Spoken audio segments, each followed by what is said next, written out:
amor já nutria. E São Francisco de Assis foi também seu modelo e guia. Projeto Cartas de Ozanam, do Conselho Metropolitano de São José dos Campos. Louvado seja o nosso Senhor Jesus Cristo. Esta carta foi escrita por Ozanam a Henri Pessonneau, em Lyon, 21 de outubro de 1836. Segue um extrato dela. Meu caro Henri, se pudéssemos também convencer-te a vir para cá, ficaríamos bem contentes com isso, visto que, conservando amigos em Paris, teríamos cá os mais chegados.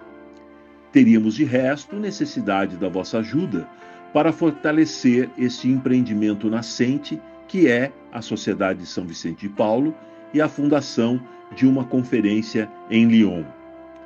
A conferência foi fundada, mas tem poucos membros. Somos só 12, dos quais podemos contar com 8 mais assíduos. Reunimos-nos na casa do Chorin, às terças-feiras, às 8 horas. Temos, como em Paris, a mesa, o tapete verde, as 2 velas, as senhas, os velhos hábitos, etc. Mas a sala está ainda um pouco cheia, e a bolsa também. Sofremos algumas contrariedades que estavam previstas. Algumas pessoas piedosas e mesmo algumas pessoas austeras tomaram-se de receios. Elas pensaram e disseram que uma cabala de jovens, ou seja, um grupo secreto, que tinham conseguido impor do Sr. Lacordaire ao arcebispo de Paris, queriam estabelecer-se em Lyon e que tinham pedido a todas as irmãs da caridade da cidade para fazerem listas de pobres, que eram no mínimo uns 30 e que havia entre eles alguns que nem eram cristãos, queriam desacreditar as obras da caridade pela maneira errada como conduziam a sua, e etc, etc. O Alphonse encarregou-se de acalmar um pouco essas recriminações. Eu também fiz os esforços que pude. Seguindo as normas do nosso regulamento, assumimos-nos com humildade e modéstia. Protestamos das nossas intenções inofensivas, do nosso respeito pelas outras obras de caridade, e de momento não se diz mais nada contra nós, pois de outro modo não teríamos conseguido, já que não temos qualquer preceito de secretismo. De resto, pusemo-nos em ordem, avisando do pároco de São Pedro, em cuja paróquia nos reunimos.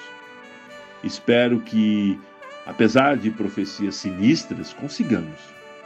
Não pelo secretismo, mas pela humildade. Não pela quantidade, mas pelo amor. Não por quaisquer proteções, mas pela graça de Deus. Há muita boa vontade e também somos zelosos. Há famílias socorridas e muitas outras a socorrer. Há lugar suficiente para todas as obras de caridade possíveis, sem que umas ocupem o lugar das outras. Recrutaremos alguns lioneses, mas ficaremos em maioria os elementos provenientes de Paris. Aproveitaremos os melhores frutos da classe de filosofia do Sr. Noiré e prepararemos esses jovens para uma estadia na capital. E quando eles aí forem, vamos os enviar para os transformar em bons aderentes de São Vicente de Paulo. Isolados como estamos, sentimos mais do que nunca a nossa fraqueza e a necessidade de conservar ligações estreitas com o centro da sociedade. Com esta finalidade, propomos-nos enviar 4 vezes por ano, na altura das Assembleias Gerais, um relatório das nossas obras e dos resultados obtidos, esperando receber em troca de Paris boas notícias e bons conselhos.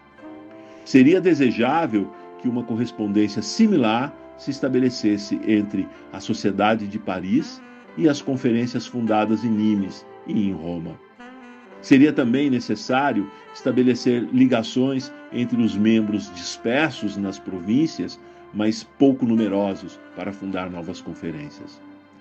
Os artigos 1 e 2 do regulamento estabelecem que, em princípio, todos os jovens cristãos, mesmo sós numa cidade, possam associar-se à obra. Era necessário que o Sr. Bailey ou qualquer outra pessoa redigissem diretivas a esses jovens que se encontram nessa situação.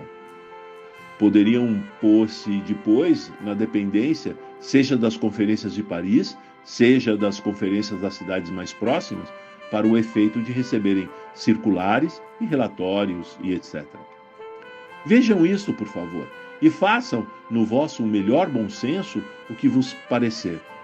Mas é essencial fazer qualquer coisa. Vocês são a cabeça e o coração. Nós somos os membros. Fala disso aos teus confrades e ao Sr. Bailey e diz-me qualquer coisa a esse respeito. Já tenho pensado muito nisso. Não penses, contudo, que todos os meus pensamentos se ocupem sempre de coisa de uma natureza assim tão séria. Estou em Lyon há cerca de 1 mês e meio e durante todo este tempo não fiz outra coisa senão descansar e distrair-me. Até breve. O teu primo, Antônio Frederico Ozanam. E quando jovem hesitou entre casar-se e ser religioso, por Amélia se apaixonou, foi um marido fiel e pai amoroso. Mas se assim também não fosse um religioso, ele seria, pois servir a Deus pelos pobres